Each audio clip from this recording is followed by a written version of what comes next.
You've seen this before, so I don't need to go too in-depth with it. If you would like to see more about the system, you can go ahead and watch that video. But we're going to go ahead and embark on a rebuild project because a Pentium is too new for this case, especially considering it was designed for a 386 originally. I'm not putting a 386 into it, but I will be putting something cool. Here you can see with the cover taken off. Nothing too fancy. This board is going to go into a different case that actually has an identical motherboard in it that I think is bad. But for now, this is fine. Everything here should be good to go. I just noticed if it's missing one of the nuts for the serial port, but it should be fine anyway. I can always add that back. I do want to pull all this cabling out, or at least as much of this cabling as I can, because this is going to be a pain. So, but either way, I think this is what, a 100 megahertz Pentium? What does the sticker on the front say? Yeah, 100 megahertz Pentium. You see this lab ready sticker as well. I'd gotten this thing all ready to go to be put into lab duty if it was ever needed. Pandemic hit, and now plans have changed and equipment's being replaced, and this thing became surplus, so it never got to see its time in the limelight. So, well, whatever. It doesn't really matter. This isn't really that nice of a machine anyway, so.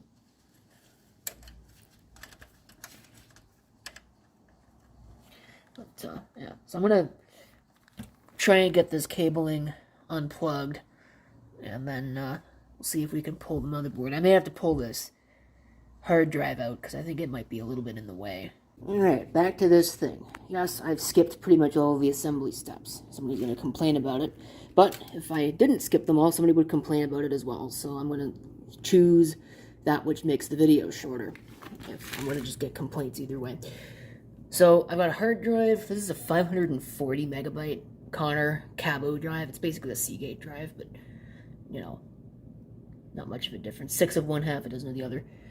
I have a Sound Blaster 32. It is not an AW32. It is an SB32. CT3600. A very crappy, not well-regarded card, but I had it laying around, so I'm going to throw it in here. I'll probably change it out with something else anyway. There's an Ethernet card. Here's the I/O card, which I hope I've got cabled up right. Same thing with all the front panel connections. I've got the RAM installed. It came with, I think that's either 16 or 32 megabytes. More than enough for anything I'm going to do with this. But the thing that makes this special is that this is a 486 motherboard with VLB slots, VESA local bus. Which, believe it or not, is one of the setups I have never played with. I've seen them in person, but I've never owned something with VLB, and I've never gotten to really use something with VLB.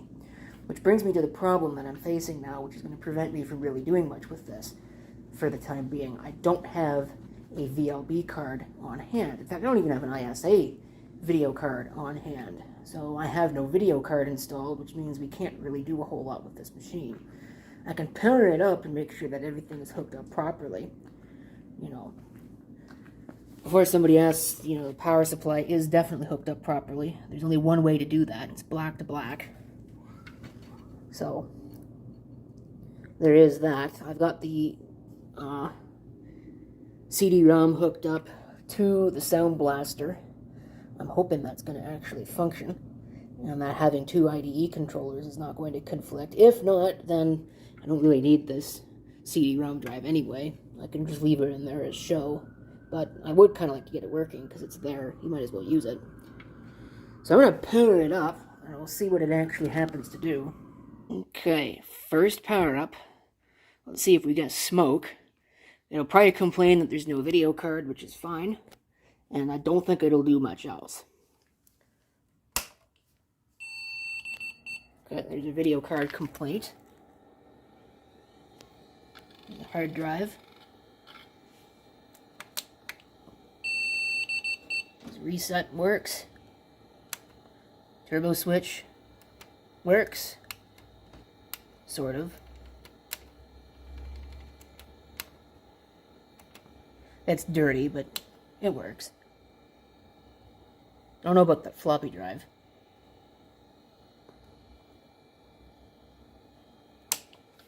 But the rest of this can wait until I've got the video card installed. So I'll have to go out to storage, get a VLB card, or even an ISA one for testing, and go from there.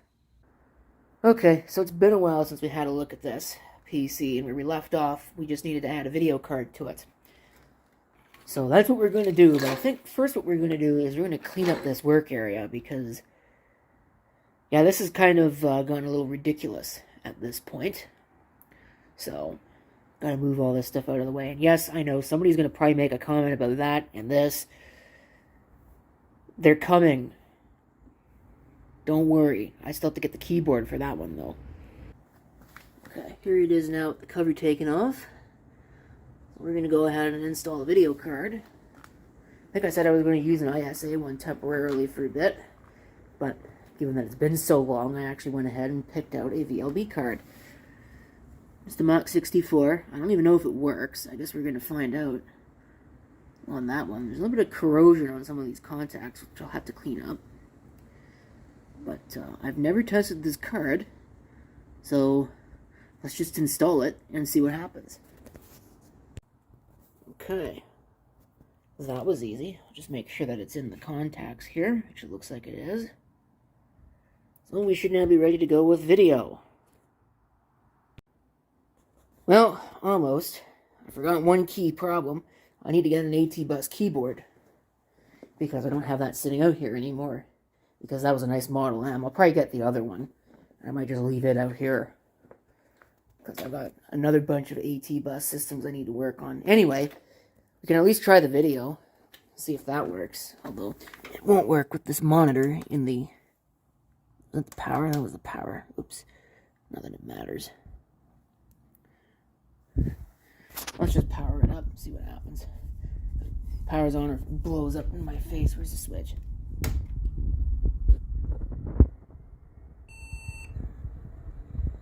Alright, that's promising. Where's the auto? Or the switch?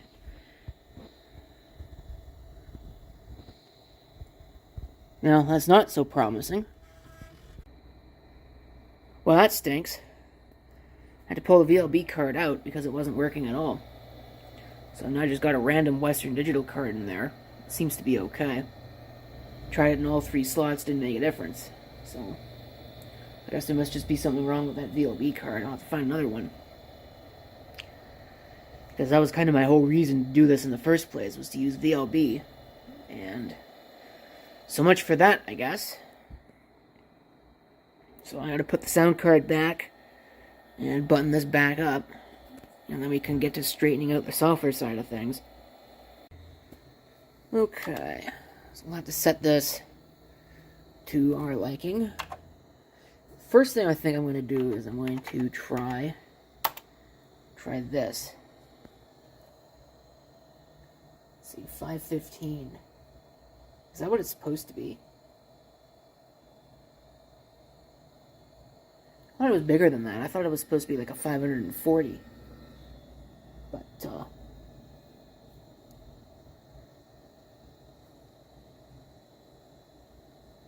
I do normal? Do I do LBA? That's the question. Let's go for LBA. There is no drive D. Well, there is, but it's not going to see it on that controller. So we'll just skip over that. And we'll see what that happens to do.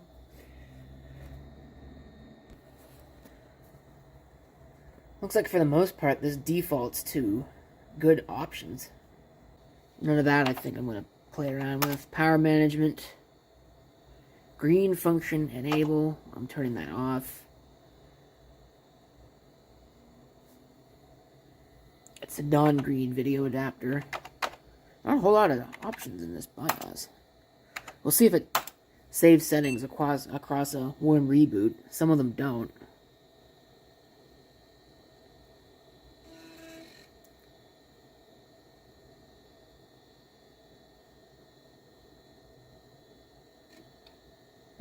Looks like it did. Cool.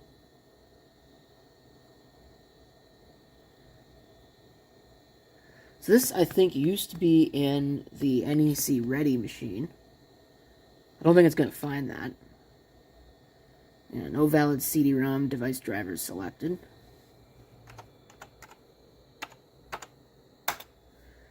So let's see, this should still have Windows on it. See if it'll actually start with this video card installed. Which it will.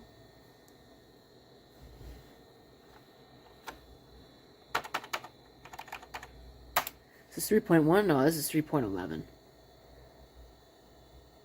So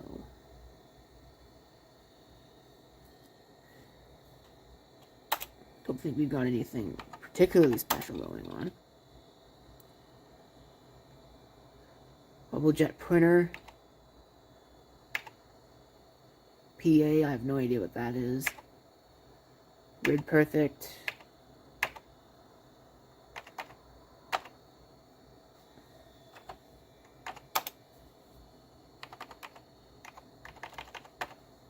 See if it'll actually, nope.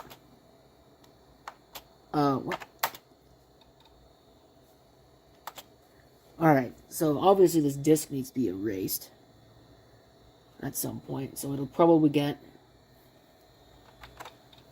DOS and Windows 3.1, or I might do something interesting with this, like load it up with OS 2 or something similar, but really, honestly, I was kind of hoping that I would be able to get the VLB card to work, because I know that this Western Digital card, I've had a lot of trouble with it under Windows trying to get it to work. I might just load this with 95.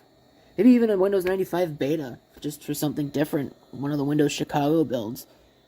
I don't know. Just, again, just to make it something different, because I've got a lot of Windows 9X machines.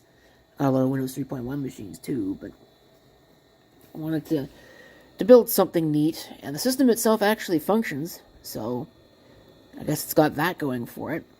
But, well, it's not really what I hoped that it would end up being.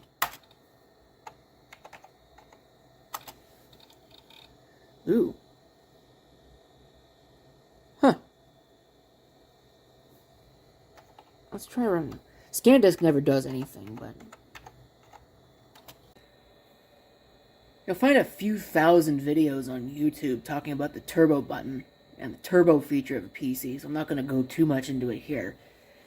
If you want to see one of those videos, I'll link to one in the video description by V Westlife. That goes over it pretty well. I think the turbo switch on this is actually backwards from how I would really kind of like it to be. Normally pushed in, I'd like it to be in turbo mode, but that's a personal preference. But there is a noticeable difference on this machine, so it actually does work. You can see how fast that's going there with turbo enabled. If I turn it off, you can see it is quite a bit slower. Wow. As you can see here, we got a problem. It is so bad that it has actually managed to crash ScanDisk. Fortunately, it's at the back half of the drive, which is less likely to really be used for much. But, well, what do you want for cheap, right? Anyway, I think that's pretty much it for this. I don't really have anything else that I need to do other than find another VLB card for the video, which is probably going to be hard and expensive because, you know, that's something that's sought after these days. Like I said, I don't really like the idea of this Western Digital card being in here. This was supposed to be for another project, so I'll probably end up pulling it out of here anyway and using it for something else. Might actually put it in the Acer 900 as opposed to having it in here, but we'll see. Either way, that's pretty much it for that, so thank you for watching, and if you have any comments, feel free to leave them down below.